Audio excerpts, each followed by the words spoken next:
So, hi everyone, this is Muskan, your mentor of physical science. So, I welcome to you all in again in उद्गम series. आज हम लोगों का lecture number 11 है जिसमें हम स्टार्ट करेंगे हमारा एक नया subject that is atomic and molecular physics. तो उसमें भी हम क्या पढ़ने वाले हैं एटॉमिक एंड मॉलिक्यूलर फिजिक्स में स्पेसिफिकली, तो चलिए देखते हैं हम क्या आज हम पढ़ेंगे. आज हम पढ़ेंगे सबसे पहले रोटेशनल एंड वाइब्रेशनल स्पेक्ट्रोस्कोपी के बारे में. बेसिकली अगर मैं बात करूं तो एटॉमिक एंड मॉलिक्यूलर फिजिक्स में दो सेक्शन में डिवाइडेड होता है हमारा सब्जेक्ट, एक atomic physics and another is molecular physics. तो मॉलिक्यूलर फिजिक्स में जो हम डील करते हैं वो है completely spectroscopy and another topic is laser. तो स्पेक्ट्रोस्कोपी की कंटिन्यूटी में ही आज हम पढ़ने वाले हैं जो हमारे बिल्कुल बेसिक स्पेक्ट्रोस्कोपी है, जिससे हम स्टार्ट करेंगे रोटेशनल एंड वाइब्रेशनल स्पेक्ट्रोस्कोपी. इससे जो नेक्स्ट एक और लेक्चर होगा उसमें फिर हम डिस्कस कर रहे होंगे vibrational, rotational vibrational and rotational vibrational and electronic and Raman spectroscopy. ठीक है, इनके बारे में हम नेक्स्ट लेक्चर में डिस्कस करेंगे, जिसमें से सबसे ज्यादा इंपॉर्टेंट है rotational vibrational and Raman spectroscopy. ठीक है, उसके बाद हम इसी पे बेस्ड हमारे जो प्रीवियस ईयर क्वेश्चंस है उनको हम सॉल्व करेंगे. तो इसी के साथ स्टार्ट करते हैं हम सबसे पहले रोटेशनल स्पेक्ट्रोस्कोपी के साथ. ठीक है, तो अगर मैं बात करूं कि रोटेशनल स्पेक्ट्रोस्कोपी से भी पहला वर्ड आता है हमारे लिए स्पेक्ट्रोस्कोपी. कि स्पेक्ट्रोस्कोपी क्या है, हम इसमें क्या पढ़ेंगे. बेसिकली स्पेक्ट्रोस्कोपी है कि हम यहाँ पे डिफरेंट मॉलिक्यूल्स की स्टडी करते हैं. मॉलिक्यूल्स की स्टडी कैसे करते हैं, अब देखो स्पेक्ट्रोस्कोपी का मतलब होता है यहाँ हम डील कर रहे होते हैं, हम स्पेक्ट्रा पढ़ते हैं. अब ये स्पेक्ट्रा क्या चीज होती है हमें पहले ये समझना है. तो स्पेक्ट्रा इज बेसिकली जो हमारा इलेक्ट्रोमैग्नेटिक वेव है उसका मैटर के साथ जो इंटरेक्शन है ना, वो पढ़ते हैं हम स्पेक्ट्रोस्कोपी में. कहने का मतलब क्या है कि जैसे देखो कोई भी हमारे पास ये एक मॉलिक्यूल है, ठीक है. अब जैसे ही मैं इसके ऊपर इलेक्ट्रोमैग्नेटिक वेव इंसिडेंट कराती हूँ, अब इलेक्ट्रोमैग्नेटिक वेव हमें पता है ना स्पेक्ट्रम कितना वाइड होता है, तो उसमें डिफरेंट वेवलेंथ की हमारे पास लाइट्स होती हैं. तो यहाँ हम डिफरेंट वेवलेंथ की लाइट ही इंसिडेंट कराते हैं डिफरेंट मॉलिक्यूल्स पे. तो जैसे ही मैंने इलेक्ट्रोमैग्नेटिक वेव को मॉलिक्यूल के ऊपर इंसिडेंट किया, तो अब मॉलिक्यूल के ऊपर क्या होगा कि मॉलिक्यूल या तो कुछ अमाउंट ऑफ जो वेवलेंथ है लाइट है उसको एब्जॉर्ब करेगा, और कुछ को क्या कर देगा, एमिट कर देगा. क्या करेगा, कुछ को ये एब्जॉर्ब करता है और कुछ को क्या कर देगा, एमिट कर देगा. अब ये एब्जॉर्ब कर रहा है, एमिशन कर रहा है, तो इसकी वजह से यहाँ पे बेसिकली एनर्जी चेंजेस आते हैं. तो उस एनर्जी चेंज को हम क्या कर सकते हैं, रिकॉर्ड कर सकते हैं. और उस एनर्जी चेंज को जो हम रिकॉर्ड करते हैं that is known as spectra, और उसी की स्टडी को हम बोलते हैं स्पेक्ट्रोस्कोपी. तो अब इससे होगा क्या, इससे हमें डिफरेंट मॉलिक्यूल्स की प्रॉपर्टीज के बारे में पता चलता है कि इस मॉलिक्यूल की क्या प्रॉपर्टीज है, इस मॉलिक्यूल की क्या प्रॉपर्टीज है. अब ऐसा होता है कि जैसे हम रोटेशनल स्पेक्ट्रोस्कोपी पढ़ रहे हैं, अब ऐसा नहीं है कि ये हर मॉलिक्यूल पे वैलिड है, इसके लिए भी कुछ लिमिटेशन है कि हम इस पर्टिकुलर मॉलिक्यूल्स पे इसको लगा सकते हैं. सिमिलरली अगर हम पढ़ेंगे वाइब्रेशनल स्पेक्ट्रोस्कोपी की, तो वहां पे भी होता है कि पर्टिकुलर कुछ मॉलिक्यूल्स पे ही उसको लगा सकते हैं. तो ऐसा ही डिफरेंट स्पेक्ट्रोस्कोपी है जो डिफरेंट मॉलिक्यूल्स पे यूज की जाती है. अब पहली बात, जैसे मैंने बोला कि यहाँ पे एनर्जी चेंज होती है, तो वो एनर्जी चेंज किस किस वजह से होती है. वो एनर्जी चेंज होती है बेसिकली रोटेशन की वजह से चेंज होती है, कि मॉलिक्यूल जैसे ही लाइट को एब्जॉर्ब करता है तो रोटेट करना स्टार्ट करता है, तो उसकी वजह से एनर्जी एब्जॉर्ब चेंज हो जाती है. या फिर जो एनर्जी चेंज होती है वाइब्रेशन की वजह से होती है. कहने का मतलब जैसे ही मॉलिक्यूल ने ईएम वेव को एब्जॉर्ब किया देन इट स्टार्ट वाइब्रेशन, तो उस वाइब्रेशन की वजह से भी हमारी एनर्जी चेंज होती है. तो देखो जो रोटेशन की वजह से एनर्जी चेंज हो रही है that comes under rotational spectroscopy. ठीक है, that's come under rotational spectroscopy. और जो वाइब्रेशन की वजह से चेंज हो रही है वो किस में आ जाएगा, हमारा वाइब्रेशनल स्पेक्ट्रोस्कोपी में. और इसमें दूसरा जो चेंज आता है that comes from electronic transitions. जैसे ही मॉलिक्यूल जो है ईएम वेव को एब्जॉर्ब करता है, तो वो एक लेवल से दूसरे लेवल में ट्रांजिशन करना स्टार्ट कर देता है. तो उसकी वजह से जो एनर्जी चेंज आता है that comes under the study of electronic spectroscopy.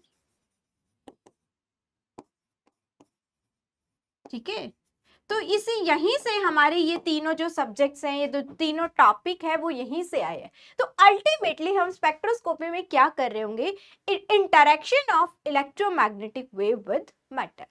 ठीक है, तो ये थोड़ा सा पता होना चाहिए, हम इसको नोट कर लेते हैं। अब हमें चीज समझ आ गई है कि हम किसके बारे में क्या पढ़ने वाले हैं। यहाँ हम क्या पढ़ने वाले हैं, interaction of EM waves with matter। ठीक है, interaction of EM waves with matter। तो अब सबसे पहले हम बात कर लेते हैं रोटेशनल स्पेक्ट्रोस्कोपी की। तो रोटेशनल, अब देखो जैसे मैंने आपको बताया कि मॉलिक्यूल के ऊपर हम EM वेव्स इंसिडेंट कराते हैं। अब EM वेव्स ऐसा तो नहीं है एक पर्टिकुलर कोई वेवलेंथ, इसका पूरा एक स्पेक्ट्रम है, डिफरेंट डिफरेंट वेवलेंथ्स के हमारे पास लाइट है। तो जो रोटेशनल स्पेक्ट्रोस्कोपी में हम यूज करते हैं वो हम यूज करते हैं माइक्रोवेव रीजन में जो लाइट आती है हम वो यूज करते हैं। ठीक है, तो इसके कॉरस्पॉन्डिंग जो एनर्जी होती है दैट इज 10⁻⁴ इलेक्ट्रॉन वोल्ट।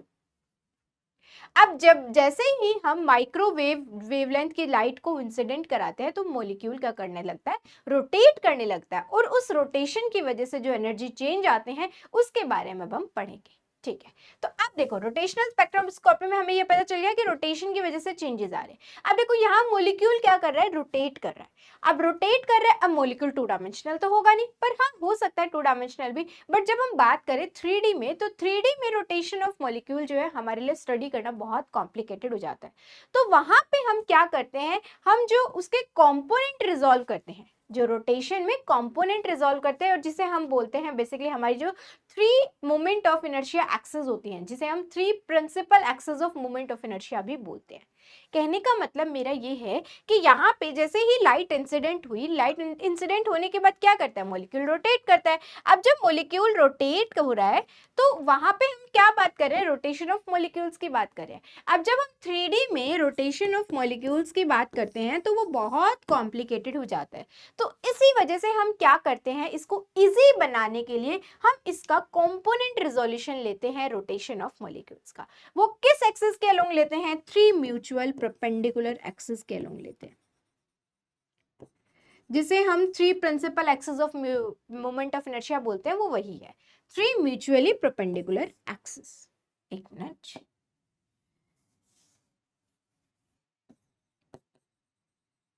ठीक है, तो ये एक्सिस कौन कौन सी होती है, 3 mutually perpendicular axis.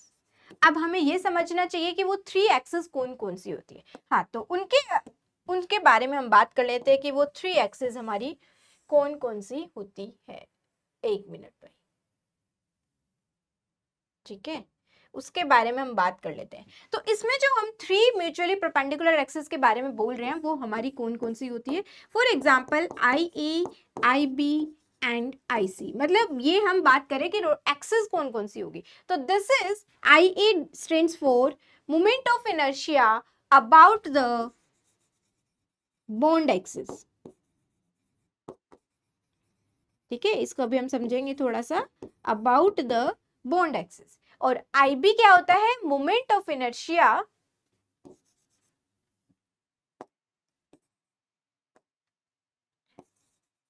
And over end rotation in the plane. और ये होती है परपेंडिकुलर टू प्लेन।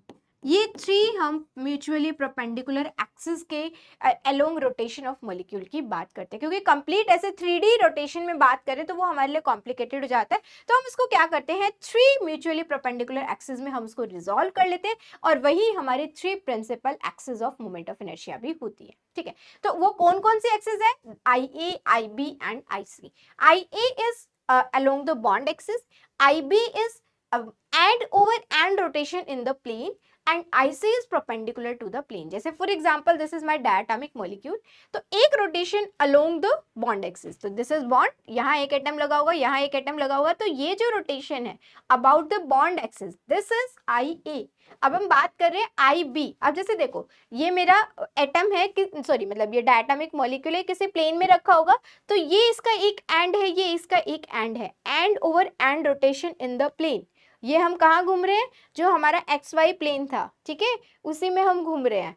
अब हम बात करते हैं IC perpendicular to the plane. अब मेरा प्लेन तो ऐसा था, अब हम कैसा रोटेट करना स्टार्ट कर देंगे, ऐसे, this is perpendicular to the plane.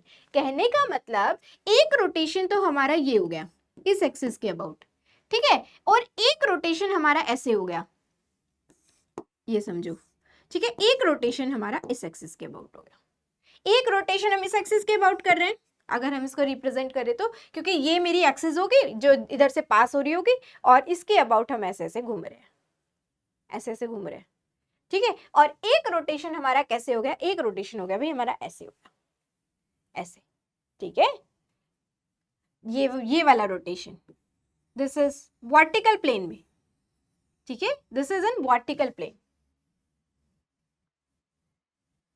ठीक है। तो these are the three axis, this is E and this is IB and this is IC। अब इसके बेसिस पे हम मॉलिक्यूल्स को डिफरेंट डिफरेंट कैटेगरीज में क्लासिफाई करते हैं। तो पहले हम उसी के बारे में थोड़ा सा देखते हैं, कौन कौन से बेसिस पे हमने क्लासिफाई किया है। तो जिसमें सबसे पहले आता है लीनियर मॉलिक्यूल। अब लीनियर मॉलिक्यूल कौन से होते हैं, लीनियर मॉलिक्यूल वो होते हैं जिसमें हम जो about the bond axis rotation है वो कंसिडर नहीं करते। तो लीनियर मॉलिक्यूल वो होते हैं जिसमें IB is equal to IC and IA is equal to 0, ठीक है। और अगर मैं बात करूं सिमेट्रिक टॉप मॉलिक्यूल की, सिमेट्रिक मॉलिक्यूल, ठीक है, सिमेट्रिक मॉलिक्यूल वो होते हैं जिसमें IB is equal to IC but not equal to IA। मतलब इसके अंदर हमारा IA जो है वो 0 नहीं होता। तो इसमें दो केसेस में इसको हम फर्दर क्लासिफाई करते हैं, IB is equal to IC greater than IA और लेस देन IA, ठीक है। तो ये वाला पार्ट लेस देन होगा तो इसे हम बोलेंगे ऑब्लेट शेप होती है इसके अंदर, और जब ग्रेटर देन होता है तो इसे हम बोलते हैं प्रोलेट शेप, ठीक है, ये होता है। अब इसके अलावा इसमें दो क्लासिफिकेशन और है, वो कौन कौन से हैं, एक आता है एसिमेट्रिक मॉलिक्यूल जिसमें तीनों ही अनइक्वल होते हैं। जो मैक्सिमम मॉलिक्यूल में हम क्लासिफाई कर सकते हैं इनको कैटेगरी में, वो एसिमेट्रिक मॉलिक्यूल ही होते हैं। IA is not equal to IB is not equal to IC, क्योंकि ये वो मॉलिक्यूल होते हैं जिसके अंदर डायपोल मोमेंट एग्जिस्ट करता ही करता है। तो ये हमारे लिए जो भी रियलिटी में जो मॉलिक्यूल एग्जिस्ट करते हैं वो ऑलमोस्ट सभी मॉलिक्यूल्स असिमेट्रिक मॉलिक्यूल ही होते हैं, ठीक है। अब इसके बाद हम बात करें, लास्ट जो बच गया, this is spherical top molecule. ये हमारे किसी काम का नहीं है, ये एक आइडियल केस है, ठीक है, स्फेरिकल टॉप मॉलिक्यूल। अगर हम रोटेशनल स्पेक्ट्रोस्कोपी के बिहाफ पे बात करें तो, ठीक है, स्फेरिकल टॉप मॉलिक्यूल, इसमें क्या होते हैं, तीनों मोमेंट ऑफ इनर्शिया इक्वल होते हैं। तो आइडिया रियलिटी में ऐसा कोई भी सिस्टम एग्जिस्ट नहीं करता है, तो this is only just for theoretical concept. Practically इस टाइप का कोई रोल नहीं होता, क्योंकि इसके अंदर ना तो कोई डायपोल मोमेंट होगा, नो डायपोल मोमेंट। तो ये रोटेशनली क्या है, इनएक्टिव है। अभी मैं बताऊंगी ये क्या बोला मैंने, रोटेशनली एक्टिव और inactive. This is rotationally inactive,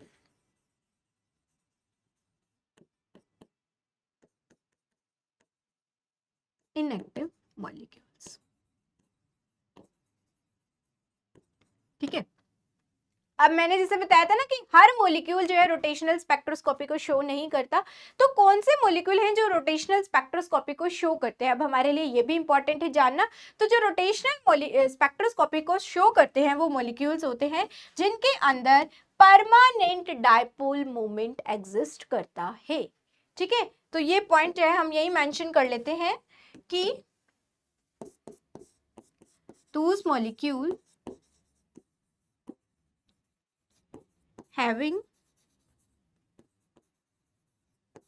permanent dipole moment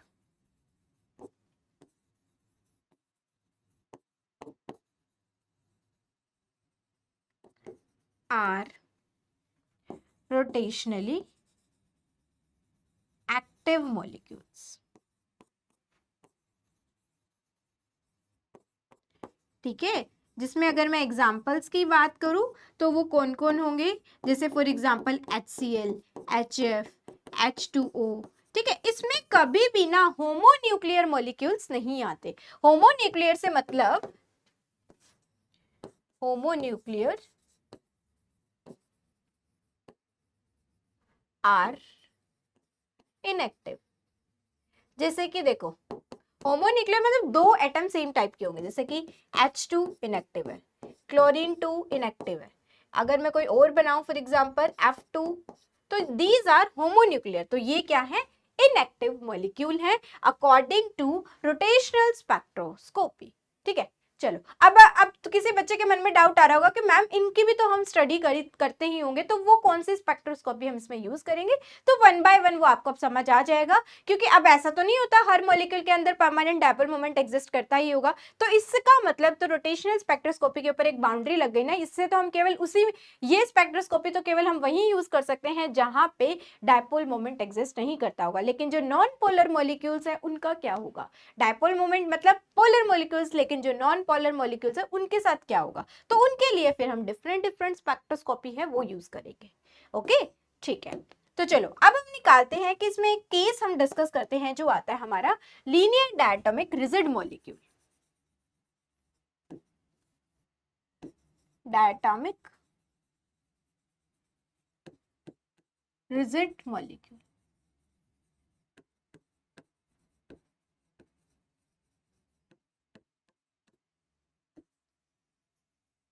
ठीक है, जब हम बात करते हैं डायटोमिक रिजिड मॉलिक्यूल की, तो इसमें जैसे ही हम इस सिस्टम को डिस्कस करते हैं तो इसके कॉरस्पॉन्डिंग जो हमें रोटेशनल एनर्जी लेवल्स मिलते हैं, उनके कॉरस्पॉन्डिंग जो एनर्जी होती है दैट इज इक्वल टू, अब हम पूरा डिटेल में नहीं जाएंगे कि उसका डेरिवेशन क्या होता है, हमारे लिए इंपॉर्टेंट इसका ये रिजल्ट है। ठीक है, तो J into J plus one h cut square upon में 2I। अब यहाँ हम जब भी स्पेक्ट्रोस्कोपी में जो भी हम स्पेक्ट्रा स्टडी करते हैं वो हमेशा मिलता है हमें वेव नंबर की फॉर्म में, और ये क्या है, एनर्जी है, मीन्स ये किस में है, जूल में। तो उसको हमें कन्वर्ट करना होगा, इसको अगर हम मुझे वेव नंबर के टर्म्स में कन्वर्ट करना है तो इसको मैं क्या करूंगी, HC से डिवाइड कर देती हूँ। तो यहाँ पे भी एक यही सेम हम डिवीजन करेंगे, तो h कट स्क्वायर अपॉन में 2IHC। तो this is now wave number, nu J bar will be equal to J into J plus one, और यहाँ पे देखो ये एक H है, ये H कट स्क्वायर है, तो यहाँ से एक H से H कैंसिल हो जाता है, और यहाँ जो बचता है दिस इज B। अब ये B क्या है ये हमें समझना है। देखो यहाँ जो B है that is equal to our H upon में 8 पाई स्क्वायर IC, और this is known as rotational constant. इसे क्या बोलते हैं हम, इसे बोलते हैं हम rotational constant. This is our rotational constant. और J क्या था, J इज रोटेशनल, J की वैल्यू जो हम ले सकते हैं 1 2 3 and so on, rotational quantum number, rotational quantum number.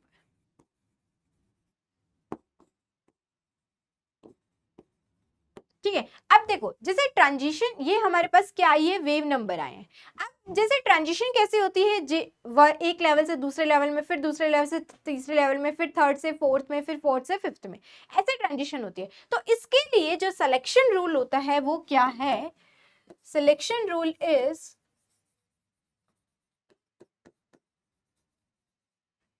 Delta J equal to plus minus 1।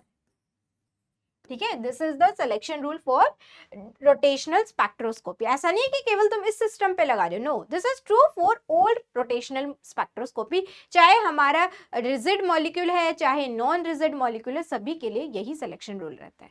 ठीक है, ओके, अब हम निकालते हैं कि फॉर एग्जांपल जैसे अगर मेरे को इसको प्लॉट करना हो जाए, इसको अगर मुझे प्लॉट करना पड़े तो हम प्लॉट कर सकते हैं। ये क्या रिप्रेजेंट कर रहा है, डिफरेंट डिफरेंट जे के लिए डिफरेंट डिफरेंट हमें एनर्जीज मिलेंगी। ठीक है, तो ये हमारा हुआ रोटेशनल स्पेक्ट्रम। ठीक है, this is for J equal to 0, J equal to 1, J equal to 2, J equal to 3 and so on. This is rotational spectrum. अब यहाँ होगा क्या कि यहाँ जैसे अब ये ग्राउंड लेवल है, सबसे ज्यादा मॉलिक्यूल्स यही होंगे, तो यहाँ से मॉलिक्यूल जंप करके यहाँ जाएगा। फिर अब देखो यहाँ से यहाँ जंप करके जा रहा है तो बहुत कम मॉलिक्यूल्स होंगे, फिर यहाँ से जंप करके यहाँ जाएंगे, यहाँ से जंप करके यहाँ जाएंगे। तो दिस इज, ये क्या हो रहा है, अब एब्जॉर्प्शन के बाद मॉलिक्यूल यहाँ जा रहा है, तो इसी के कॉरस्पॉन्डिंग इसका एक बनाया जाता है एब्जॉर्प्शन स्पेक्ट्रा। ठीक है, तो वो कैसे आएगा, वो आएगा इन लाइंस के कॉरस्पॉन्डिंग। ये वाली जो मैंने लाइंस बनाई है, दीज लाइंस, इन लाइंस के कॉरस्पॉन्डिंग होगा वो स्पेक्ट्रा हमारा। ठीक है, अब यहाँ क्या हो रहा है, j इक्वल टू 0 से j इक्वल टू 1 में जा रहा है, तो अब यहाँ जो हमें लाइन अपीयर होगी उसकी एनर्जी क्या होगी, जो इन दोनों का डिफरेंस होगा। तो j इक्वल टू 0 के कॉरस्पॉन्डिंग अगर मैं एनर्जी देखूँ तो कितनी होगी, इक्वल टू 0, और अगर j इक्वल टू 1 के कॉरस्पॉन्डिंग मेरी एनर्जी देखूँ तो क्या आएगी, j इक्वल टू 1 मतलब 2b। ठीक है, तो दिस इज 2b। ठीक है, और अगर j इक्वल टू 2 के कॉरस्पॉन्डिंग देखें तो 2 और यहाँ पे क्या आएगा 3, तो 3 2 जा 6, तो दिस इज 6b। ठीक है, इसका मतलब एक चीज और समझ आ रही है, जब हम ये वाला इसका एनर्जी वाला स्पेक्ट्रम बनाते हैं तो हमें यहाँ पे क्या दिखता है, जो स्पेस होता है वो रेगुलरली इंक्रीज होता जाता है। ठीक है, और अब ये वाला जो रोटेशन, ये हमारा जो एब्जॉर्प्शन स्पेक्ट्रा है, इसमें क्या होगा, this is our absorption spectra.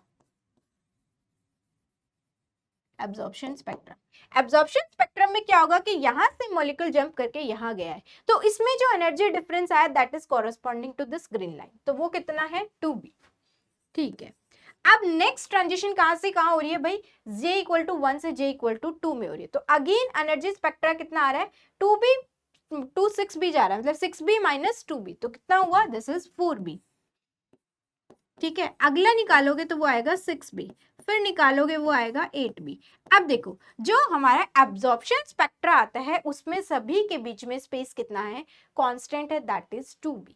ठीक है, ये हमारे लिए इंपॉर्टेंट पॉइंट है। यहाँ जितने भी हमारे एब्जॉर्प्शन स्पेक्ट्रा में लाइंस मिल रही है, हमें एब्जॉर्बिंग लाइन जो हमें मिल रही है, ऑल आर इक्वली स्पेस्ड, और इनमें स्पेस कितना है, दिस स्पेस इज 2b। ठीक है, तो ये एक इंपॉर्टेंट पॉइंट आता है हमारे लिए रोटेशनल स्पेक्ट्रोस्कोपी का। ओके, तो ये चीज हमें क्लियर हो गई। तो यहाँ से अगर हम ट्रांजिशन वाला निकालना चाहें कि मतलब दो एडजेसेंट लेवल के बीच में कितना सेपरेशन है, अगर वो हमें निकालना है तो वो भी हम इसको निकाल सकते हैं। तो कितना होगा, देखो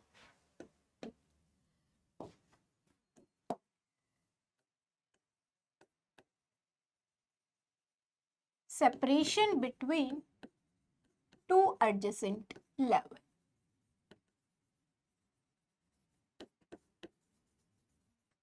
तो वो क्या होगा, this is nu J plus 1 nu bar minus nu J, that is equal to, अब देखो जहां जहां हमारा जे था वहां वहां हम क्या रख देंगे, जे प्लस 1, तो बी जे प्लस 1 जे प्लस 2, ठीक है, minus B J into J plus 1। तो इसको अगर हम सॉल्व करें तो हमारा जो डेल्टा न्यू जे आ रहा है that is equal to 2b into में जे प्लस 1। और अब यहाँ हम अब डिफरेंट डिफरेंट वैल्यूज रख के देखें तो हमें ये वैल्यू जो मिलेगी इसी के कॉरस्पॉन्डिंग मिलेगी, j इक्वल टू 0 पे 2b, फर्स्ट यही मिल रही है हमें, j इक्वल टू 1 पे 4b, तो this is second, and j equal to 3 पे 6b, दिस इज थर्ड, और एंड सो ऑन चलता जाएगा। ठीक है, तो ये हमारे लिए कुछ इंपॉर्टेंट रिजल्ट्स। ठीक है भाई, ये हुआ हमारे separation between two adjacent level. ये सारा डिस्कशन अभी तक हमने किया कंप्लीट अबाउट रिजिड रोटेटर। अब इसमें एक और जो चीज पूछी जाती है, अब देखो यहाँ पे एक चीज ध्यान से देखना, B is inversely proportional to moment of inertia. तो अगर हम आइसोटॉप लेते हैं, फॉर एग्जाम्पल पहले मैंने मॉलिक्यूल लिया HF, ठीक है, HF पहले मैंने लिया 190, अब मैं इसी का कोई आइसोटॉप ले लूं HF H120, तो अब क्या होगा, हमारी जो ये न्यू J की वैल्यू थी ना वो चेंज हो जाएगी। तो इसमें हमसे क्वेश्चन क्या पूछे जाते हैं कि शिफ्ट क्या होगा। शिफ्ट मतलब कि जो पहले थी और आइसोटॉप चेंज हो जाने से हमारे पास कुछ वेव नंबर की वैल्यू आएगी, और उसके बाद इन दोनों में जो शिफ्ट आ रही है वो हमसे बहुत ज़्यादा पूछी जाती है। CSIR नेट में रोटेशनल स्पेक्ट्रोस्कोपी में ये वाले पॉइंट बहुत ज़्यादा फ्रिक्वेंटली पूछा जा रहा है। या तो ऐसा कि शिफ्ट पूछेंगे उसमें, या दूसरी चीज क्या पूछी जाती है कि जैसे देखो, अब इस मॉलिक्यूल के लिए बी की वैल्यू अलग आएगी, इस मॉलिक्यूल के लिए रोटेशनल कांस्टेंट की वैल्यू अलग आएगी, तो दोनों का रेशियो पूछ लेंगे, या मोमेंट ऑफ इनर्शिया का रेशियो पूछ लेंगे, कुछ भी पूछा जा सकता है। तो ऑल आर इंटरलिंक्ड चीज। अब कैसे आएगा ये देखो, न्यू जे में हमारा कांस्टेंट आ रहा है रोटेशनल कांस्टेंट बी, तो बी की वैल्यू क्या है अल्टीमेटली h अपन में 8 पाई स्क्वायर आई सी। आई क्या होता है हमारा moment of inertia, that is equal to mr square. तो अब यहाँ अगर डायटोमिक मॉलिक्यूल है तो हमें m की जगह क्या यूज करना होगा, रिड्यूस मास यूज करेंगे। ठीक है, ये अभी हम डिस्कस करेंगे, बट मैं तुम्हें बस बता देती हूँ पहले कि इस टाइप का भी इसमें पूछा जाता है। This is known as isotopic substitution. ठीक है, इसमें एक और चीज जो पूछी जाती है, जैसे देखो मैंने आपको बताया अब ये ग्राउंड लेवल है, ये फर्स्ट एनर्जी लेवल है, सेकंड है, थर्ड है, अनदर लेवल्स है। ठीक है, तो अगर हमसे कोई रैंडमली आके पूछता है कि भाई किसी जे लेवल में क्या पॉपुलेशन होगी, कितने नंबर ऑफ एटम्स होंगे, तो वो हम कैसे कैलकुलेट करें। नॉर्मल सी बात है, जब भी हमें पॉपुलेशन ऑफ एटम्स निकालना होता है, पॉपुलेशन ऑफ मॉलिक्यूल्स निकालना होता है, तो हम किसका यूज करते हैं, बोल्ट्जमैन रूल का यूज करते हैं। तो अगेन हम यहाँ भी वही यूज करेंगे कि अगर हमें किसी अनदर एनी जे लेवल में हमसे कोई ये पूछता है कि कितने नंबर ऑफ मॉलिक्यूल्स है या कितने नंबर ऑफ एटम्स है, तो वो कितने होंगे। ठीक है, तो population of any rotational energy level. ठीक है, अच्छा अब इसमें कंफ्यूज मत हो जाना कि मैम आप एनर्जी भी बोल रहे हो, वेव नंबर भी बोल रहे हो। यहाँ बस हम एनर्जी को कन्वर्ट करते हैं वेव नंबर में, क्योंकि हमें जितना भी स्पेक्ट्रा मिलता है that all comes in wave number. ठीक है, otherwise this is energy spectra. अगर हम एनर्जी स्पेक्ट्रा की भी बात करें, उसको मेजर हम कर रहे हैं ना, हम यूनिट चेंज कर रहे हैं। ठीक है, बात बराबर है, हम बात किस में कर रहे हैं, बस यूनिट का हमने कन्वर्जन किया है कि हम उसको वेव नंबर की फॉर्म में ले रहे हैं, मतलब सेंटीमीटर इनवर्स या मीटर इनवर्स के टर्म्स में हम उसको मेजर करते हैं। ठीक है, ओके। तो अब अगर हम बात करें तो population of any rotational level, any rotational energy level में हमें देखना है कि पॉपुलेशन ऑफ मॉलिक्यूल्स क्या होगा।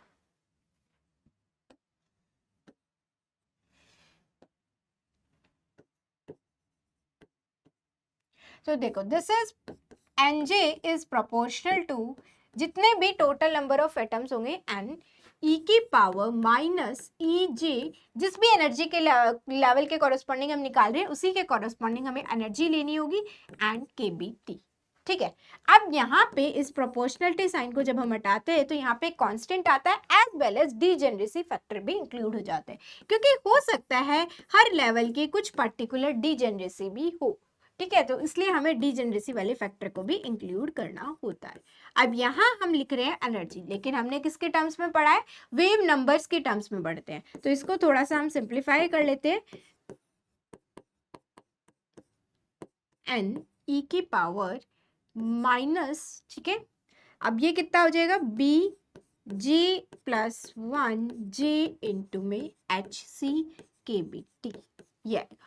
अब इसमें हमसे क्या पूछा जाता है, this is the population in any G मतलब जे लेवल। ठीक है, अब इसमें जो एक और चीज पूछी जाती है, मैक्सिमम वैल्यू ऑफ जे। एक हमसे पूछा जाता है मैक्सिमम वैल्यू ऑफ जे, तो हम वो निकाल सकते हैं D N J divided by, मतलब इसका अगर हम डिफरेंशिएशन करें तो हमें मैक्सिमम वैल्यू ऑफ जे मिल जाएगा, और वो कितना होता है, that is equal to K B T upon में 2 बी एच सी का root minus 1/2। This is equal to maximum value of J. या फिर हम ये बोले कि ये वो J की वैल्यू है जिसके कॉरस्पॉन्डिंग इंटेंसिटी जो होगी वो मैक्सिमम होगी, या ये बोले हम जिसके कॉरस्पॉन्डिंग जो नंबर ऑफ मॉलिक्यूल्स हैं वो सबसे ज़्यादा होगी। क्योंकि अब ऐसा हो सकता है ना, जैसे हमने बोला कि अब तुम बोलोगे मैम फिर तो J इक्वल टू 0 होना चाहिए था, कि अगर हम डिफरेंट टेम्परेचर की बात करें, हमने डिफरेंट मॉलिक्यूल्स की बात की है, अगर हम ये कांस्टेंट चेंज कर देंगे तो हमारी J की वैल्यू 0 रही, ये कोई ज़रूरी नहीं है ना। तो इसी वजह से अब देख, इसी वजह से हमारे जो J की वैल्यू आती है that is different for different temperature.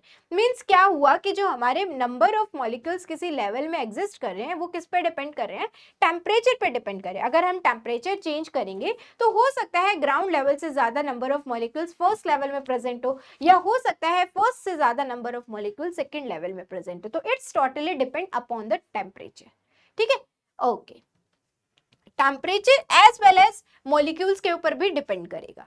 ठीक है, चलो ये हो गया, हमें number of maximum number of molecules भी पता चल गए। अब इसमें हम बात करते हैं नेक्स्ट नॉन रिजिड रोटेटर की। अभी तक हमने क्या समझा, रिजिड रोटेटर के बारे में समझा। अब हम बात कर लेते हैं नॉन रिजिड रोटेटर की। तो नॉन रिजिड रोटेटर में अगर हम एनर्जी देखें तो वो क्या होगी, this is EJ equal to B J plus 1 into में जे माइनस। अब देखो दिस इज आइडियल केस। वैसे कोई भी मॉलिक्यूल इतना रिजिड नहीं होता कि उसमें जब भी थोड़ा बहुत भी अगर वो रोटेट कर रहा है तो उसकी बॉन्ड लेंथ में कोई चेंजेस ना आए, ऐसा नहीं होता कि बिल्कुल रिजिड होता है। इसी वजह से जो नॉन रिजिड, ये जो एनर्जी होती है रिजिड रोटेटर की बहुत ज्यादा होती है, तो नॉन रिजिड रोटेटर की उससे कुछ कम ही होगी। तो इसी वजह से यहाँ पे हम क्या करते हैं, सब कुछ फैक्टर सब्ट्रैक्ट हो जाता है। और ये आया कहाँ से, ये आता है जो, अब जैसे हमने पहले क्या माना होता कि फॉर एग्जांपल ऐसा मान रखा था हमने, यहाँ एक कोई आयन के बीच में रोड लगी हुई है कि कुछ भी हो जाए ये तो चेंज नहीं होगा, लेकिन ऐसा नहीं होता। यहाँ मॉलिक्यूल, क्योंकि एटम्स कैसे होते हैं बेसिकली, एटम्स लाइक अ हार्मोनिक ऑसिलेटर, तो ऑसिलेटर की तरह बिहेव करे तो नॉर्मल सी बात है ना, तो इसकी जो ये वाली जो लेंथ होती है दैट कैन चेंज। तो ये इस चेंज की वजह से जो एनर्जी होती है वो हमारी कम हो जाती है। ठीक है, तो वो कितने फैक्टर से कम होगी, this come out B D J plus 1 का cube, sorry it's D square J plus 1 का होल स्क्वायर, जहां पे डी क्या है, मेरा डिस्टॉर्शन कांस्टेंट है।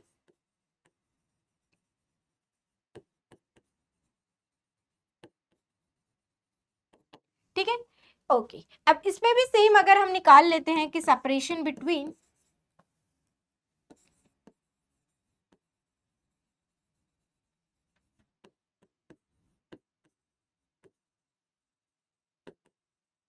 Adjacent level,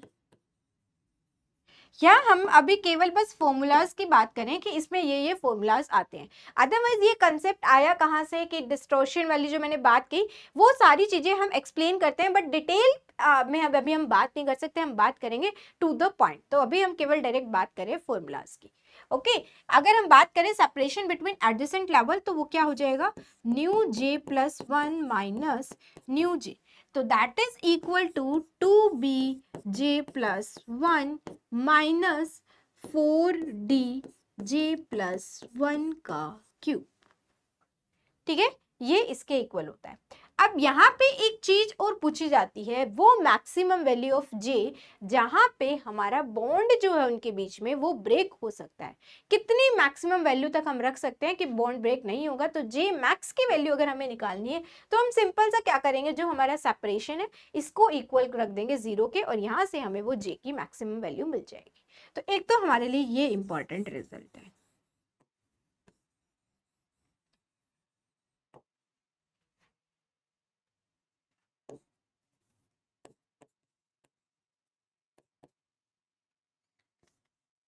This is the maximum value of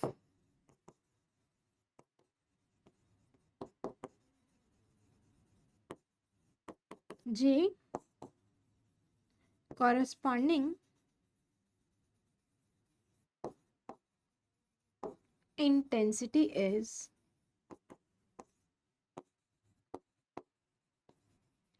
maximum. ठीक है, जहाँ इंटेंसिटी मैक्सिमम होगी, या हम ये बोले जहाँ नंबर ऑफ एटम्स जो होंगे वो मैक्सिमम होंगे। और अब हम क्या करेंगे, दिस सेपरेशन को हम इक्वल रख लेते हैं 0 की।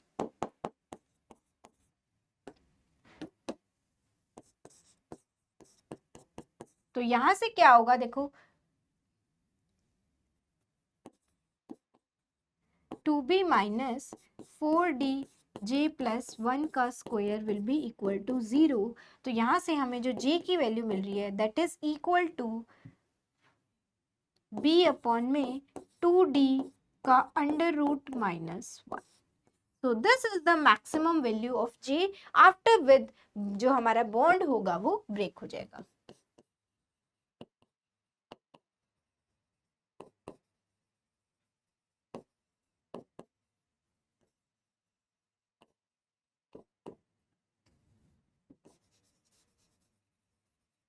After which bond get break।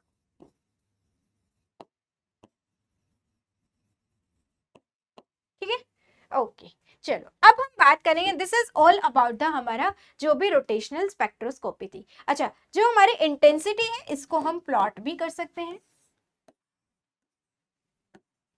तो this is N J and this is J. ठीक है, और अगर हम इसको डिफरेंट डिफरेंट बी की वैल्यू पे प्लॉट करें तो ये होगा। तो this is B1 and this is B2। तो B1 is less than B2, क्योंकि जब B2 की वैल्यू बढ़ेगी, देखो जैसे B2 बड़ा है, B2 की वैल्यू जैसे ही बढ़ेगी J की वैल्यू हमारी कम हो जाएगी। तो देखो यहाँ पे जो मैक्सिमम J की वैल्यू है वो ये है, और अगर इसके कॉरेस्पॉन्डिंग निकालो तो ये है। तो J की वैल्यू ज्यादा किसमें, जिसमें B की वैल्यू कम है। ओके,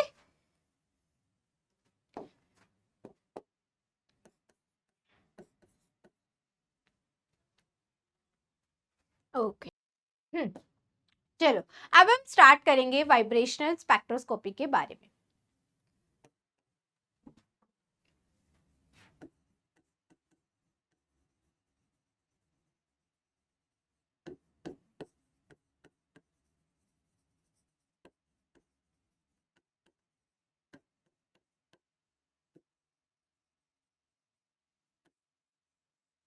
ठीक है, तो वाइब्रेशनल स्पेक्ट्रोस्कोपी कब होती है, जब हम जो हमारी ईएम वेव्स में से अगर हम इंफ्रारेड रीजन की लाइट को इंसिडेंट कराते हैं मॉलिक्यूल के ऊपर, तो जो मॉलिक्यूल क्या करता है, वाइब्रेट करना स्टार्ट कर देता है। तो उसको स्टडी करने के लिए, उसकी वजह से जो एनर्जी चेंज बेसिकली मॉलिक्यूल के अंदर आता है, उसको स्टडी करने के लिए जो स्पेक्ट्रोस्कोपी हम पढ़ते हैं दैट इज वाइब्रेशनल स्पेक्ट्रोस्कोपी। ठीक है, तो वाइब्रेशनल स्पेक्ट्रोस्कोपी में सबसे पहले अगेन हम डिस्कस करेंगे diatomic molecule with harmonic oscillation. मतलब जो डायटोमिक मॉलिक्यूल है वो कैसे ऑसिलेट कर रहा है, हार्मोनिक ऑसिलेशन है। हार्मोनिक ऑसिलेशन का मतलब ये होता है कि जैसे वो वाइब्रेट कर रहा है तो उसका बॉन्ड क्या होता है, स्ट्रेच होता है। हार्मोनिक इसका मतलब ये है कि जितना वो स्ट्रेच होगा उतना वो अपनी पोजीशन को रीगेन कर लेगा, हार्मोनिक ऑसिलेशन। ठीक है, तो अगर हम बात करें इसमें कि भाई क्या एनर्जी आती है इसके कॉरेस्पॉन्डिंग डायटोमिक मॉलिक्यूल में, तो वो एनर्जी आती है En that is equal to h nu naught n plus 1/2। अब यहाँ n क्या है, n is our vibrational quantum number, where n is vibrational quantum number.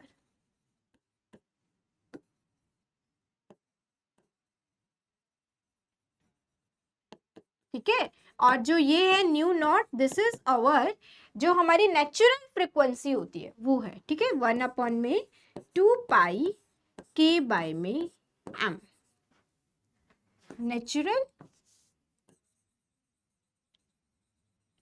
Frequency of oscillation.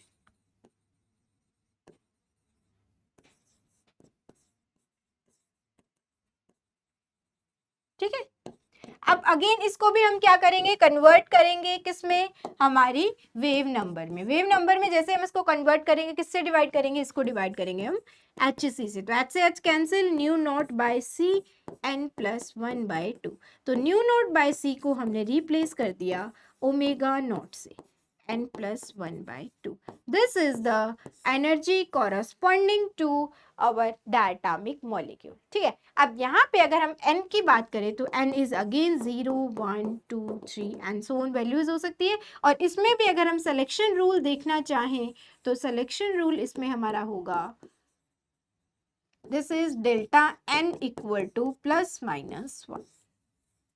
अब यहाँ पे अगर हम सेपरेशन निकाले दो एनर्जी लेवल्स के बीच में, ठीक है, अगर यहाँ भी मैं कुछ सेपरेशन निकालूं कि first level n equal to 0 के कॉरस्पॉन्डिंग है, n equal to first second level n equal to 1 के कॉरस्पॉन्डिंग है, third level n equal to second के कॉरस्पॉन्डिंग है, तो अगर इनके बीच में मैं सेपरेशन निकालना चाहूँ तो सेपरेशन क्या होगा, यहाँ पे एक चीज आती है कि यहाँ हर लेवल के बीच में जो सेपरेशन आता है delta E N that is equal to constant, और वो किसके इक्वल आता है, ओमेगा नॉट के इक्वल आता है। ठीक है, अच्छा इस पे एक और इम्पॉर्टेंट पॉइंट, जैसे मैंने बोला कि this is omega naught n plus 1/2। हाँ, अब यहाँ पे जब तुम n को 0 कर देते हो तो भी इसकी जो एनर्जी है वो 0 नहीं होती। जैसे अब अगर हमने रोटेशनल में बात की तो तुम j को 0 कर दोगे तो रोटेशनल एनर्जी 0, लेकिन यहाँ पे जब n इक्वल टू 0 है तब भी हमारे पास जो ये है, क्या बोलते हैं, हमारा डायटोमिक मॉलिक्यूल है उसके पास कुछ एनर्जी होती है, and that energy is known as 0 point energy. तो when n equal to 0, then E0 will be equal to omega naught by 2 and this energy is 0 point energy.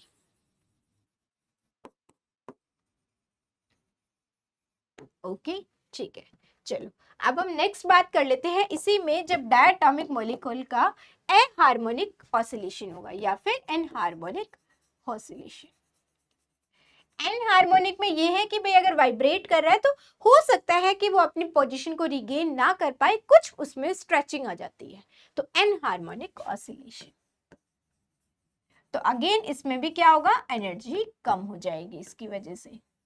तो वो एनर्जी अब क्या होगी, E N that is equal to omega E N plus 1/2 minus omega E X E n plus 1/2 का whole square, where ये जो जाई ई मैंने जो लिखा है इसे हम बोलते हैं एन हार्मोनिसिटी कांस्टेंट।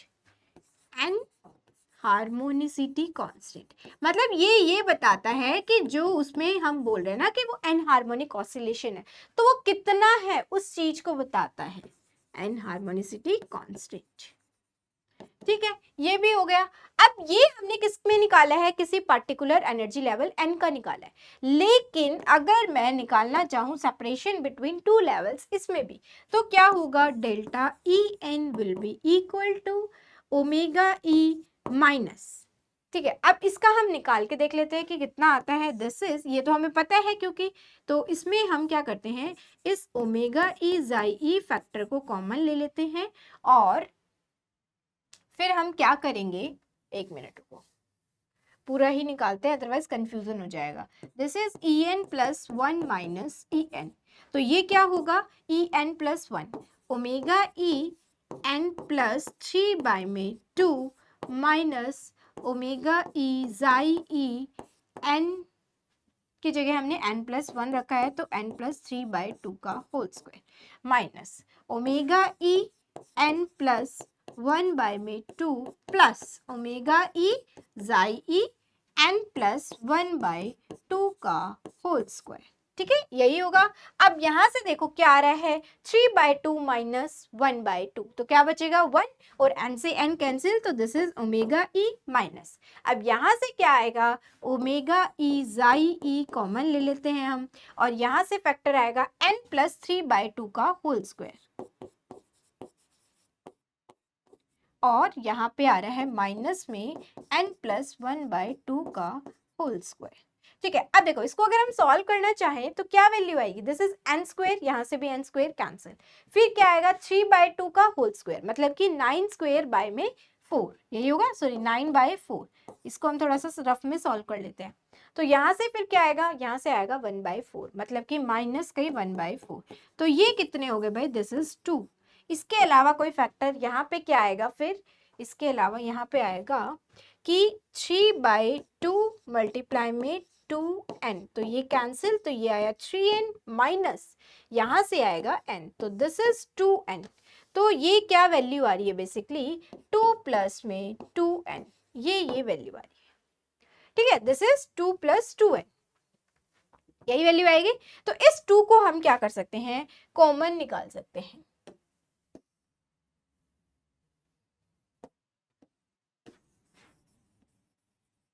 तो यहां से सॉल्व करने पे क्या आया basically, omega E minus omega E xi E to 1 plus n, ये आ रही है हमारी वैल्यू।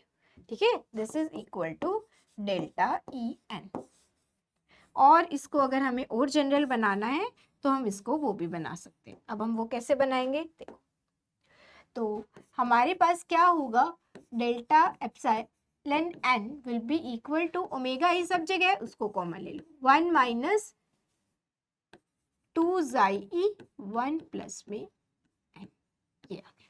दिस इज द जो हमारी separation between two adjacent level.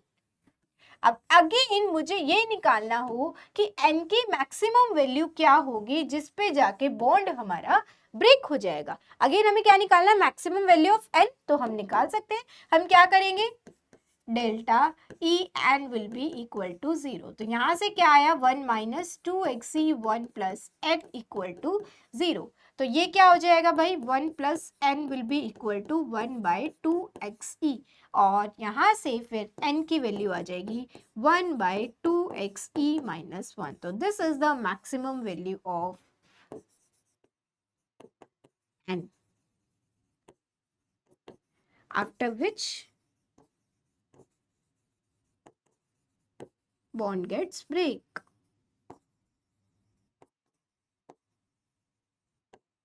ठीक है, ये हुआ हमारा यहाँ पे जो एन हार्मोनिक ऑसिलेशन था वो भी कंप्लीट। लेकिन इसमें एक इंपॉर्टेंट रूल है, इसका जो सिलेक्शन रूल होता है वो कुछ डिफरेंट होता है, और इसका सिलेक्शन रूल होता है, एक मिनट अभी बताती हूँ। Selection rule will be delta N की वैल्यू प्लस माइनस 1 भी हो सकती है, प्लस माइनस 2 भी हो सकती है, प्लस माइनस 3 भी हो सकती है, plus minus 4 and so on.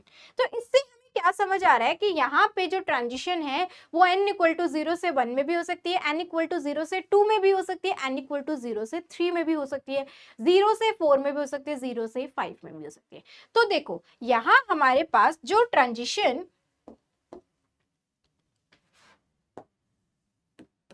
देखो इसको हम थोड़ा यहाँ समझते हैं। सिलेक्शन रूल क्या है, delta N will be equal to plus minus 1 plus minus 2 plus minus 3 and so on. तो जो ट्रांजिशन n इक्वल टू 0 से n इक्वल टू 1 में होती है इसे हम बोलते हैं फंडामेंटल, और जो ट्रांजिशन n इक्वल टू 0 से n इक्वल टू 2 में होती है इसे हम बोलते हैं फर्स्ट ओवरटोन। ठीक है, और n इक्वल टू 0 से n इक्वल टू अगर 3 में कोई ट्रांजिशन होती है उसे हम बोलते हैं सेकंड ओवरटोन। इसमें एक और चीज जो हम डिस्कस करते हैं that is about the hot band. Hot band क्या होता है, जब ट्रांजिशन होती है n इक्वल टू 1 से n इक्वल टू 2 में, ठीक है, या फिर n इक्वल टू 1 से n इक्वल टू 3 में, तो these are the hot band.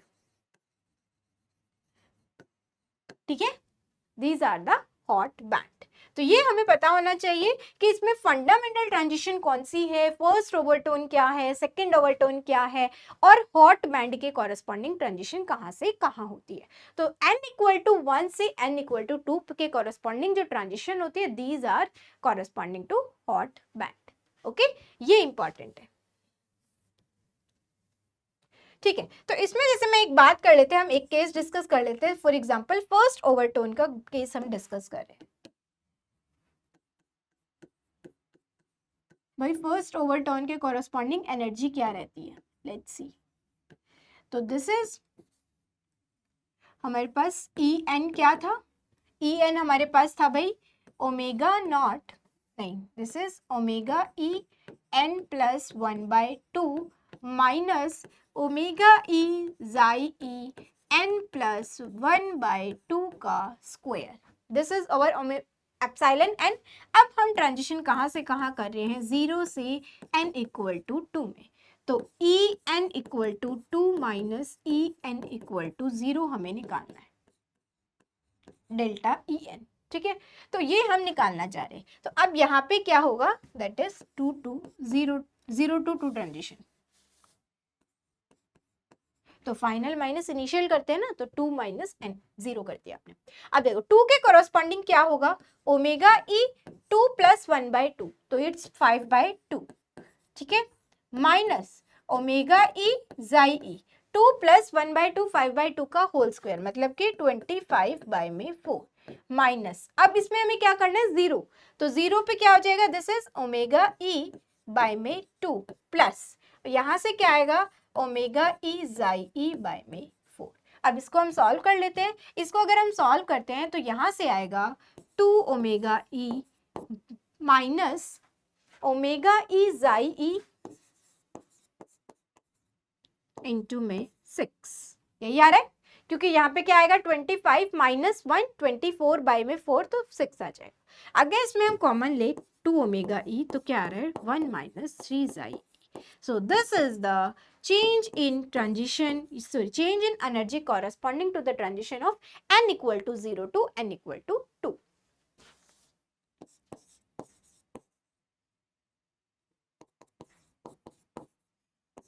तो ये किसके कॉरस्पॉन्डिंग आ रही है हमारी energy, second overtone, sorry first overtone.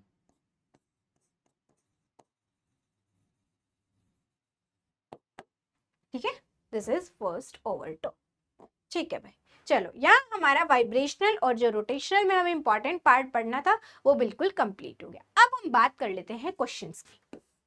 ठीक है, तो चलो फर्स्ट क्वेश्चन है हमारे पास कि the first absorption spectra of carbon oxygen CO compound है, means carbon is 12, oxygen is 16, is at 3.842।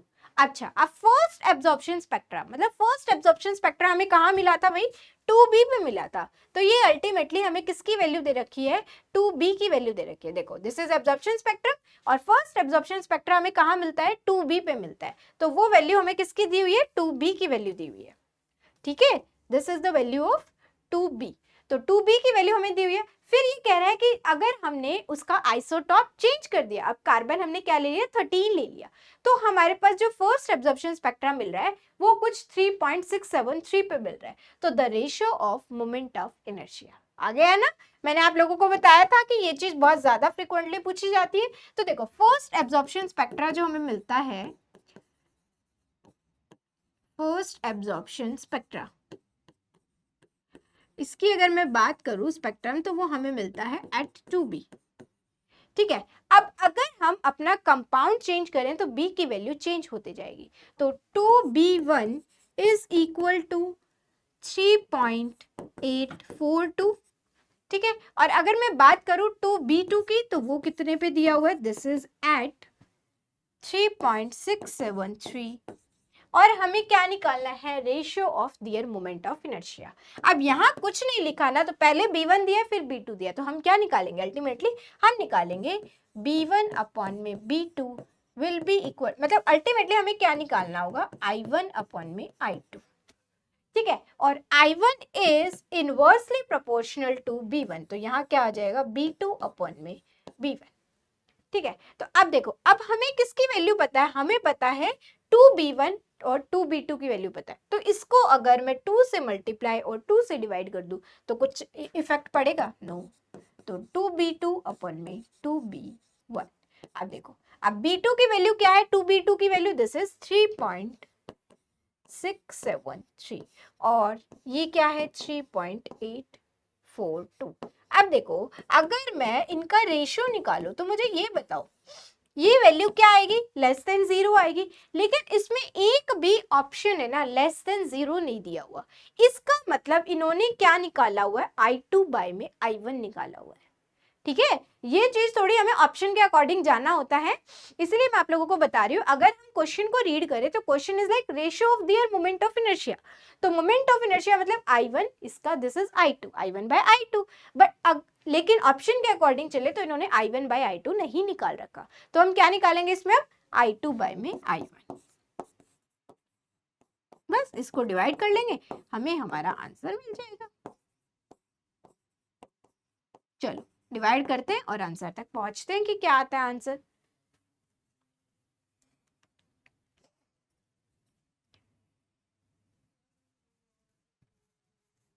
देखो 3.843 डिवाइडेड बाय 3.673, तो दिस इज 1.046, बिल्कुल as it is option number C में दिया हुआ, तो इसका करेक्ट ऑप्शन क्या हो जाएगा, ऑप्शन सी। देखो यही होता है, और सेम फिनोमिना पे जो मैंने यहाँ क्वेश्चन लिखा है, ये क्वेश्चन CSIR नेट 2011 का है, और same question as it is अभी आया था, जो जून वाला पेपर है ना, बिल्कुल same as it is question था, बस उसमें जो हमने कनेक्शन दिया उन्होंने क्वेश्चन में, वो स्टोक्स लाइन और एंटी स्टोक्स लाइंस का दिया है, लेकिन स्टोक्स लाइन और एंटी स्टोक्स लाइन में भी जो हमें वैल्यू मिलती है वो यही मिलती है 2b के आसपास, तो इसको करने का तरीका भी सेम यही था। अल्टीमेटली उसमें भी हमें ऐसा ही निकालना था, either the ratio of moment of inertia और the ratio of B1 and B2, मतलब सेम क्वेश्चन है, एक बार उसको ट्राई करना, अदरवाइज जब हम रमन स्पेक्ट्रोस्कोपी नेक्स्ट क्लास में पढ़ लेंगे उसके बाद तो हम नेक्स्ट क्लास में उसको डिस्कस करेंगे, बट जिसको थोड़ा बहुत भी आइडिया है रमन स्पेक्ट्रोस्कोपी का, तो वो उस बच्चे को वो क्वेश्चन जरूर ट्राई करना चाहिए इसको अटेम्प्ट करने के बाद। ओके ठीक है, चलो अब हम नेक्स्ट क्वेश्चन देखते हैं। तो नेक्स्ट क्वेश्चन क्या है, if the leading anharmonic correction to the energy of nth vibrational level of a diatomic molecule is, हाँ ये तो हमें पता ही है, एनहार्मोनिक करेक्शन टर्म जो हम उसमें इंट्रोड्यूस करते हैं दैट इज XeN+1 का whole square h cut omega, h cut omega is over, ये एनर्जी के टर्म्स में बात हो रही है ना, क्योंकि यहाँ इन्होंने h कट ओमेगा लिखा हुआ है, विद xi इज 0.001, तो the total number of energy level possible is approximately, मतलब इसमें क्या पूछा है, n मैक्स की वैल्यू पूछी है, और n मैक्स की वैल्यू हम निकालना जानते हैं, तो n max is equal to 1 by में 2 xi माइनस 1, और xi की वैल्यू क्या है हमारे पास 0.001 माइनस 1, तो यहां से क्या वैल्यू आ रही है, दिस इज 500 माइनस 1, तो दैट इज इक्वल टू 499। अब देखो इसके अप्रोक्सीमेशन में क्या कभी हम 250 लगाएंगे, बिल्कुल भी नहीं, क्या अब कभी हम 750 लगाएंगे, बिल्कुल भी नहीं, क्या ही लगाएंगे, 499 किसके अप्रोक्सीमेशन में आ रहा है, दिस इज, वैसे भी हमें क्या निकालना है, अप्रोक्सीमेटली निकालना है, यहाँ तो एग्जैक्ट वैल्यू पूछी नहीं है, अप्रोक्सीमेट वैल्यू पूछी है, तो दैट इज 500, तो इसका करेक्ट आंसर क्या हो जाएगा, ऑप्शन ए। ये ऐसा नहीं है कि मैं किसी गेट के पेपर का क्वेश्चन ले आई हूँ, क्योंकि बच्चों की थोड़ी साइकोलॉजी होती है कि गेट के क्वेश्चन इजी होते हैं, but I am discussing all the question of CSIR net. अगर कोई स्पेसिफिकली मैं गेट का क्वेश्चन डिस्कस भी कर रही हूँ तो उसमें मैं मेंशन करूंगी कि this is from the GATE exam. Okay चलो नेक्स्ट क्वेश्चन देखो, नेक्स्ट क्वेश्चन क्या है, a diatomic molecule has vibrational state with energy EV h cut omega V plus 1/2, जहां हमने n यूज किया था, इन्होंने क्या यूज किया है, V यूज किया है, and the rotational state is BJ+1 where V and J are the non negative integers, ये तो हमें भी पता है, हम क्या लेते हैं उनकी वैल्यू 0 1 2 3 लेते हैं, ठीक है, नॉन नेगेटिव इंटीजर्स लेते हैं। Consider the transition in which both the initial and final states are restricted to nu is less than or equal to 1 और j is less than or equal to 2। तो देखो एक तरफ तो इन्होंने ये बोला है कि हमें न्यू की वैल्यू नेगेटिव नहीं लेनी है, सिमिलरली जो j है उसकी वैल्यू भी नेगेटिव नहीं लेनी है, और दूसरा हमारा क्या है कि इनिशियल और फाइनल स्टेट की जो वैल्यू हम ले सकते हैं, नॉन नेगेटिव न्यू 1 से छोटा हम क्या ले सकते हैं, 0 और 1, और जे में हम जो ले सकते हैं वो ले सकते हैं 0 1 और 2, ये हम वैल्यू ले सकते हैं। अब इन्हीं के बीच में हमें हमारी ट्रांजिशंस करानी है, तो हमें निकालना क्या है, the largest allowed energy of transition, largest allowed energy निकालनी है। अब अलाउड का मतलब हमें सिलेक्शन रूल भी देखना होगा। अब सिलेक्शन रूल क्या होता है कि डेल्टा न्यू इक्वल टू +-1 और डेल्टा जे इक्वल टू +-1, यही होता है। तो देखो न्यू में तो हमारे पास एक ही पॉसिबिलिटी है 0 से 1, लेकिन जे में हमारे पास दो पॉसिबिलिटी है, 0 से 1 जाए या 1 से 2 जाए। तो मैक्सिमम एनर्जी हमें किस में मिलेगी, जब हम जाएंगे जे इक्वल टू 1 से 2। तो अब हमें पता चल गया हमें क्या निकालनी है, टोटल एनर्जी निकालनी है। तो total energy will be equal to, अब हम इसकी वजह से देखें, डेल्टा ई न्यू 0 से 1 प्लस डेल्टा ई जे 1 से 2।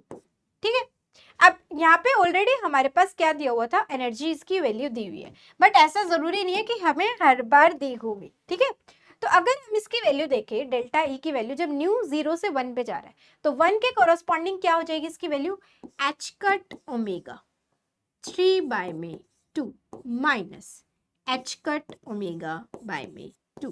ठीक है, प्लस अब नेक्स्ट क्या होगा, 2 के कोरस्पॉन्डिंग जी, यहाँ से क्या आएगा 6b माइनस 1 के कोरस्पॉन्डिंग क्या होगा 2b। ठीक है, तो टोटल एनर्जी हमारी क्या बन गई, अगर हम देखें तो total energy is equal to H cut omega plus 4b। अब देखो इस क्वेश्चन में ऑलरेडी सब कुछ गिवन था। बहुत सारे बच्चे इस क्वेश्चन को इसलिए स्किप कर देते हैं, पता नहीं बहुत कुछ लिखा हुआ है समझ नहीं आ रहा। अगर ध्यान से पढ़ो तो इसमें क्वेश्चन भी इसी में है, सॉल्यूशन भी इसी में लिखा हुआ है, क्योंकि हमें एक भी चीज का पता होने की नीड ही नहीं है। सिलेक्शन रूल इन्होंने लिखा हुआ है, फॉर्मूला इन्होंने लिखा हुआ है, उसके बाद में चाहिए क्या, बस समी तो करना है दो चीज का। बस पता किस चीज के बारे में होना चाहिए कि अब यहाँ हम क्या करें, कि यहाँ हम दोनों ऐड करें कि एक ऐड करें। मैक्सिमम अलाउड पॉसिबल पूछा है ना, तो ट्रांजिशन वन टाइम में तो एक ही जगह से होगी, या तो 0 से 1 होगी या 1 से 2 होगी। ठीक है, तो इसका करेक्ट आंसर हो गया H cut omega plus 4b, मतलब option C is the correct.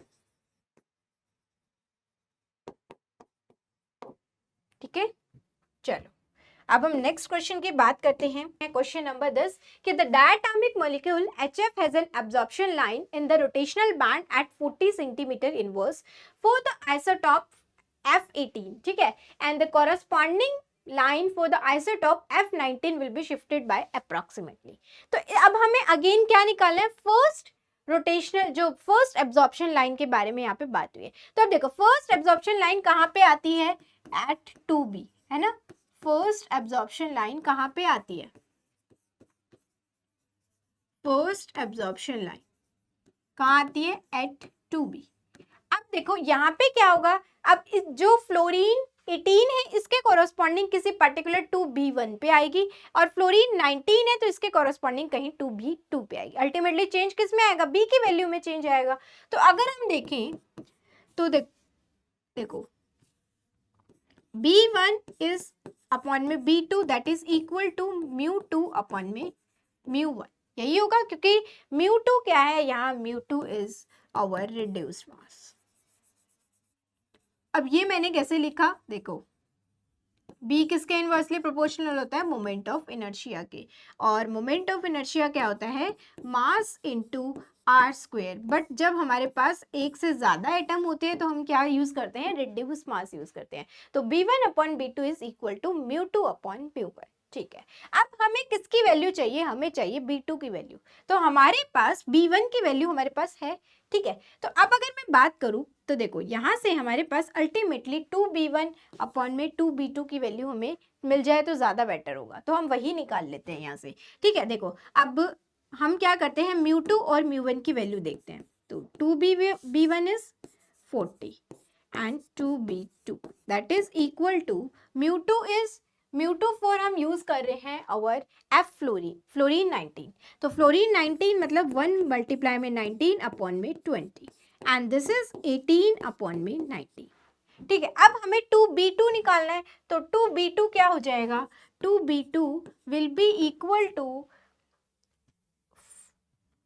18 multiply में 19 मल्टीप्लाई में 14 मल्टीप्लाई में 20 बाय में 19। क्या यही होगा 2b2? चेक कर लो। देखो ये वाली टर्म यहाँ जाएगी, ये वाली टर्म नीचे आएगी। तो देखो अल्टीमेटली हो क्या रहा है, ये समझो 40 अपॉन में 2b2 is equal to 19 multiply में 19 अपॉन में 20 मल्टीप्लाई में 80।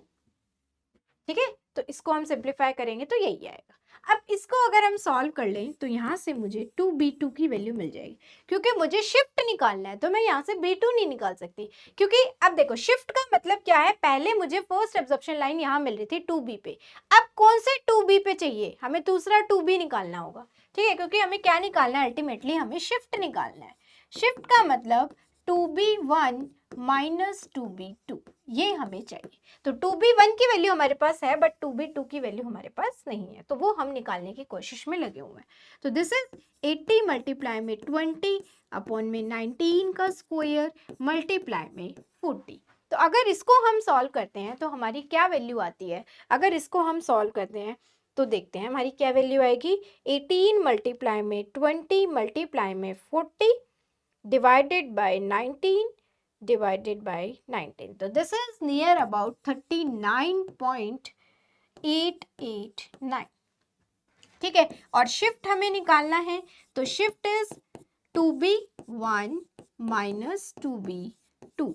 अब 2b1 की वैल्यू कितनी है 40 माइनस 39.889। अब हम इसमें से क्या कर देते हैं, इनको माइनस, तो माइनस करेंगे तो हमारी जो वैल्यू आ रही है that is near by 0.11 centimetre inverse. तो इसके अकॉर्डिंग हमारा कौन सा ऑप्शन करेक्ट हो जाएगा, हमारा करेक्ट ऑप्शन होगा ऑप्शन नंबर बी। ठीक है, तो इसका करेक्ट आंसर क्या होगा, ऑप्शन नंबर बी। ओके, चलो एक क्वेश्चन और डिस्कस कर लेते हैं अब हम, फिर इसके बाद अपने सेशन को एंड करेंगे। Option number B. चलो एक क्वेश्चन और डिस्कस करते हैं हम, उसके बाद हम फिर इस क्लास को एंड करेंगे और अगेन नेक्स्ट क्लास में हम पढ़ेंगे हमारी जो 2 स्पेक्ट्रोस्कोपी बच गई है उनके बारे में। देखो क्वेश्चन क्या है कि the moment of inertia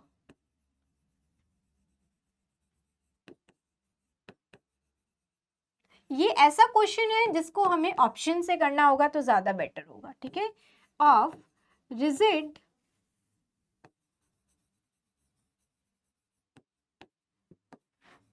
diatomic molecule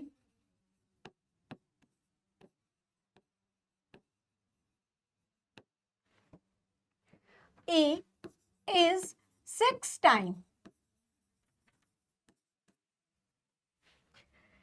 that of another rigid diatomic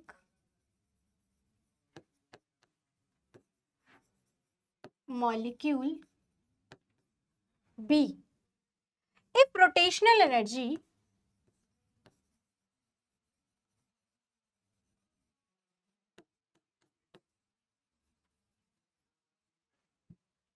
of A and B are equal, then the corresponding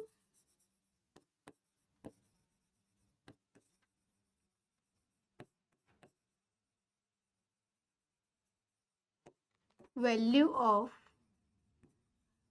rotational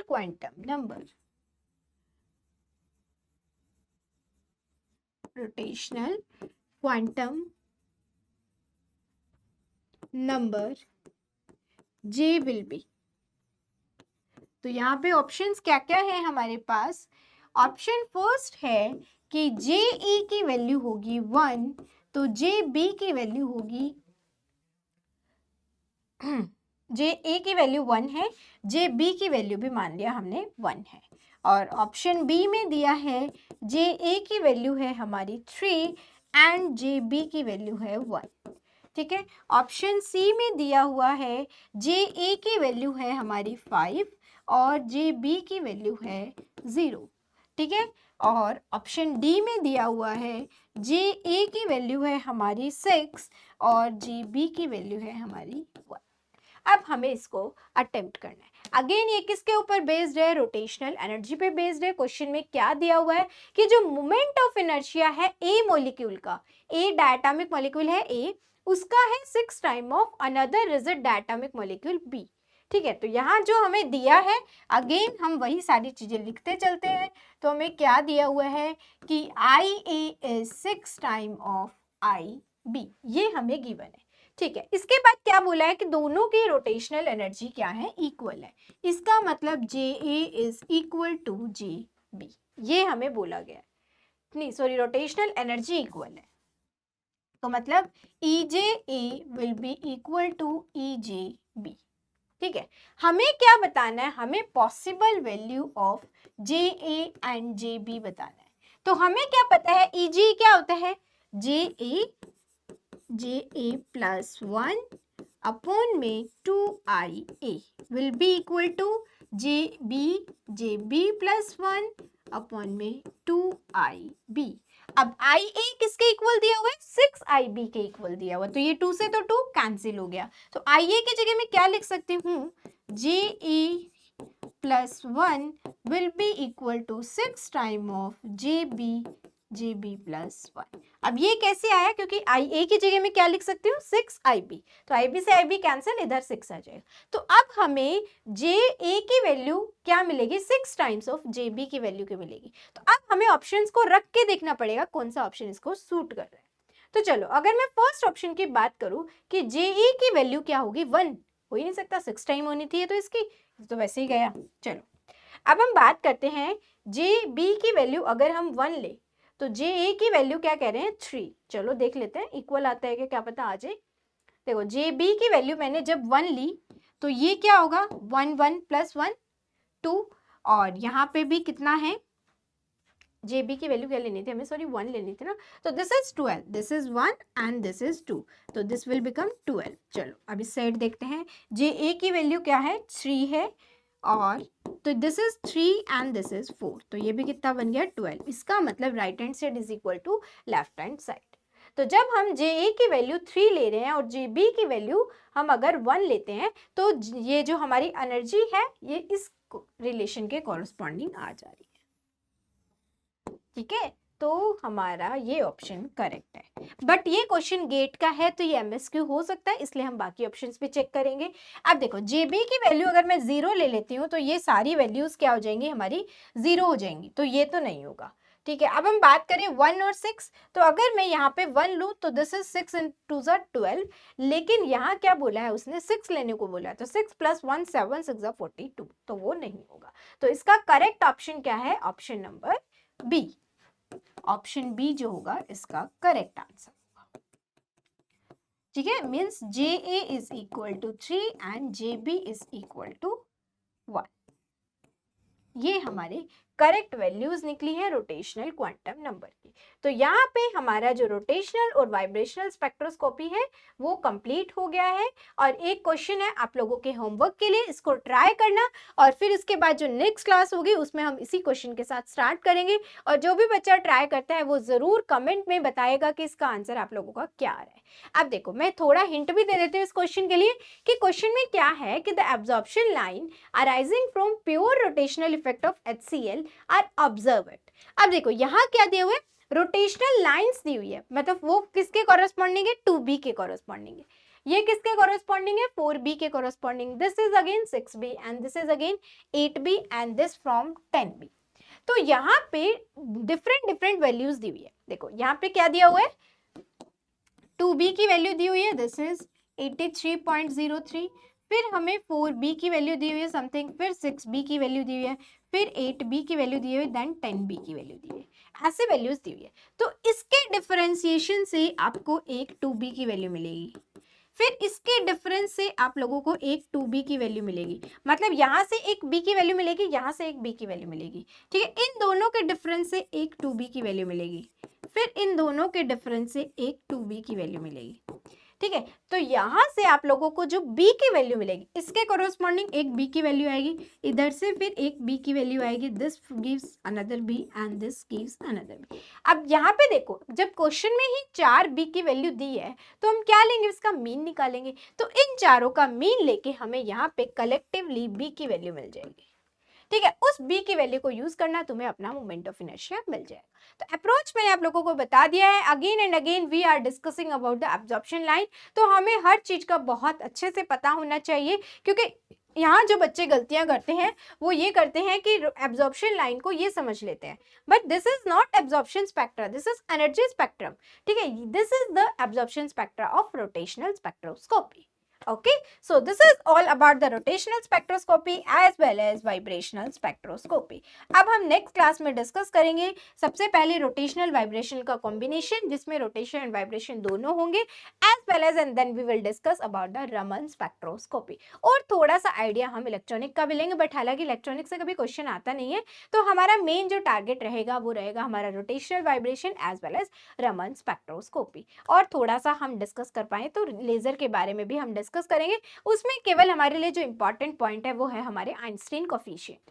तो एक दो बात हम उसके बारे में समझ लेंगे, या 3 लेवल लेजर में क्या होता है, लेजर के बेसिक फिनोमेना पे क्वेश्चंस आते हैं तो हम उसकी डिस्कशन कर लेंगे। ठीक है, तो this is all about the spectroscopy including rotational spectroscopy as well as vibrational spectroscopy. तो होपफुली ये टॉपिक आपको काफी अच्छे से क्लियर हो गया होगा, किस तरीके से हमें प्रॉब्लम्स को हैंडल करना है, किस तरीके से क्वेश्चन को रीड करना है, और क्या उसमें गिवन है और कैसे उसको हैंडल करना है। ये सारी चीजें आज हमने सीखी है। और important point again I am saying कि जितना भी आप इसको देख रहे हो आराम से देखो, और जो जो चीजें आपको समझ आती है उसको अपने नोट्स में साथ साथ मेंशन करते चलो, क्योंकि अब आपके पास कोई अलग से टाइम नहीं आएगा कि आप अलग से दोबारा इसको लेक्चर को देखोगे तब आपको चीजें समझ आएंगी तब आप करोगे। नहीं, जो करना है वन टाइम में करना है, क्योंकि ऑलरेडी टाइम बहुत लिमिटेड है, दिसंबर में तो हमारा एग्जाम है ही। तो इन लेक्चर्स को जब भी देखो बहुत ध्यान से देखो, बहुत सारी चीजें हैं इसमें जो इंपॉर्टेंट आप लोगों को बताई जा रही है। तो या तो आप इवन ऐसा भी कर सकते हो, फॉर एग्जाम्पल जिस बच्चे ने पहले सिलेबस पढ़ लिया है वो ऐसा भी कर सकते हैं, इन लेक्चर्स के कॉरेस्पॉन्डिंग एक अपने अलग नोट्स बनाओ, फिर जो आपको इंपॉर्टेंट पार्ट मिलता है उसको आप पिक करो। ठीक है, तो दैट ऑल्सो हेल्प यू, क्योंकि यहाँ हम कभी भी डेरिवेशंस की बातें नहीं करेंगे, या हम डायरेक्ट रिजल्ट्स की बात करते हैं, या फिर जो इंपॉर्टेंट पॉइंट्स होते हैं कि हाँ भाई रिजल्ट का ये डेरिवेशन का ये पॉइंट इंपॉर्टेंट है, तो उस पॉइंट के बारे में हम बात करते हैं। तो this is all about the lecture number 11। So next lecture में मिलते हैं, उसमें हम डिस्कस करेंगे हमारे जो नेक्स्ट जो रिमेनिंग पार्ट है स्पेक्ट्रोस्कोपी का, उसको कवर करेंगे। तब तक के लिए keep planning and stay connected and keep enjoying your Udgam series. So take care of your health, bye bye, मिलते हैं नेक्स्ट क्लास में।